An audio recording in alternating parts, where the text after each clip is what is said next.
আজকে সন্ধ্যার পর এসআই ফিরোজের নেতৃত্বে জেলা গোয়েন্দা পুলিশের একটি দল শহরের গোবিন্দপুর এলাকায়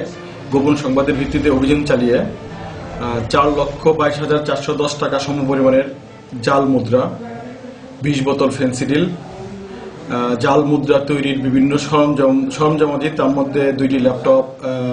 2টি ডেস্কটপ, প্রিন্টার, কার্ট্রিজ, পেপারস সহ 2 জনকে গ্রেপ্তার করে।